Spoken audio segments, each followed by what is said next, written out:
Taurus, hi! Welcome to Mr. Queen PH at ito ang inyong weekly reading for December 23 to 29, 2024. If you are interested in private readings, meron tayong link sa description at sa pinned comment. Paki-check nyo na lang information kung paano mag-book for a private reading. And please subscribe to our channel to show your support. Like, share this video, and comment na rin kung kayo ay naka-resonate.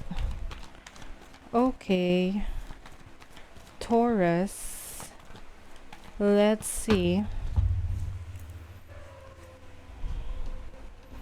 Ano ang energies for you this week for Taurus? Okay. Wow, you are evolving, Taurus. It's a brand new you, new beginning, transformation. Pagbabago. Oh, you are also healing. Wow.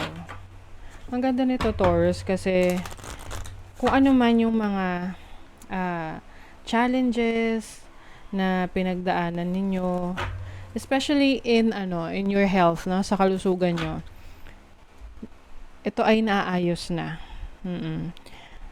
It's like, yung iba spiritual to no? Yung healing, yung evolution, transformation na nangyayari sa inyo. Wow, elephant gratitude. And I feel like you're thankful about this, no? Masaya ka. Nagpapasalamat ka sa mga bagay na nare-receive mo, sa blessings na meron ka ngayon. At dahil doon, lalo kang pinagpapala. Major change is coming to you.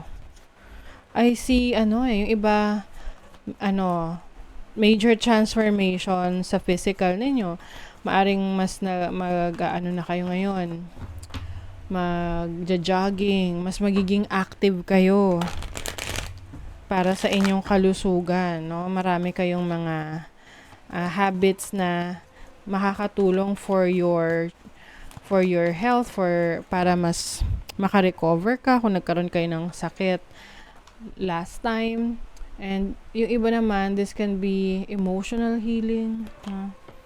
You have the 9 of Swords. Yung iba kasi hindi kayo nakakatulog ng maayos. Wow. Itong energy na to, Taurus, is about self-healing, no? Yung pangloob ang hinihil mo rito. It's like you are healing your inner child, you are understanding yung mga trauma na na-experience mo in the past, and now you're starting again. May new beginnings dito. You are more wiser than ever. Wow. 9 of Cups, which is happiness and fulfillment.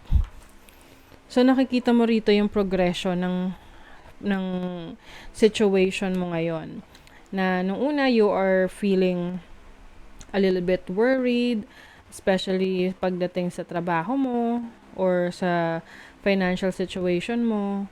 But I think itong pagbabago na gagawin mo is galing mismo sa'yo Hindi to yung parang inimpose ng ibang tao sa'yo na, let's say, family mo, sinabi sa'yo na, uy, gawin mo to para may magbago sa buhay mo.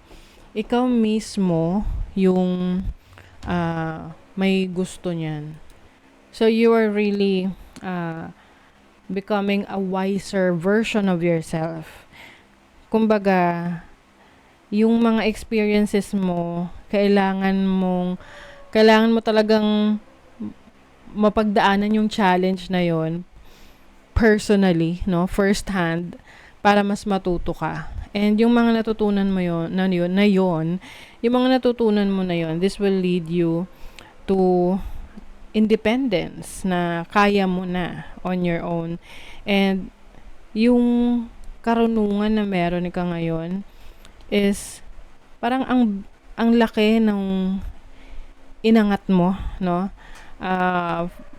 Before ka nagkaroon ng challenges sa buhay mo. And with the 9 of Cups, you're feeling good. You're feeling good right now, Taurus. May mga pangarap ka, may mga goals ka na na-achieve mo na.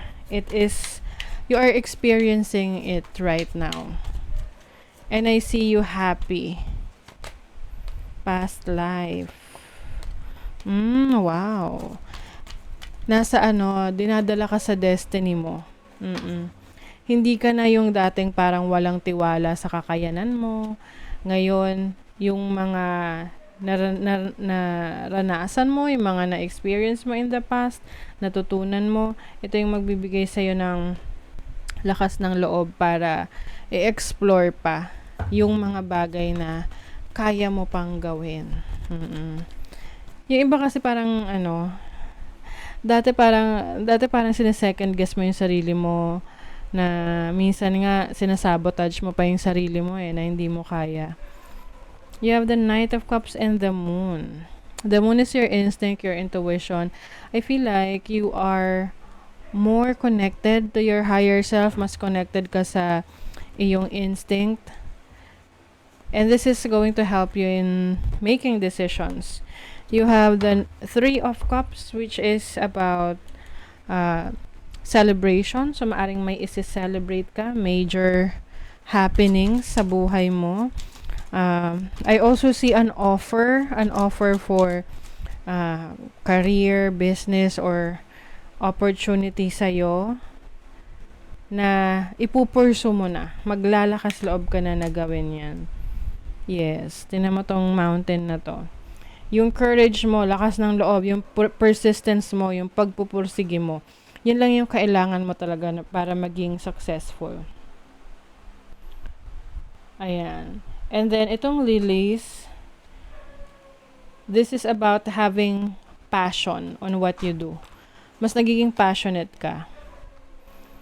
You also have energy ng gentleman, so this can be a masculine energy. Good fortune to, tells fortune for you. Pwedeng merong person na going to assist you or going to support you sa mga decisions mo along the way. Mentor, ganyan, that will eventually help you para ma-achieve mo yung mga goals and dreams mo, no? And this will lead you to a major change in your life. Ayan, no, may connections. I feel like you are going to meet people, makakakilala ka ng mga bagong connections sa trabaho, sa business, that will help your business grow. And I also see you becoming more grateful. Andun yung gratitude mo. Yung iba sa inyo, nasa real estate, nasa real estate properties yung trabaho, business, or yung career ninyo. But this is about focusing on the basics in life, no? Having a strong foundation will really help you in achieving your goals in your career. Okay? So that is your reading, Taurus. Thank you so much and see you again.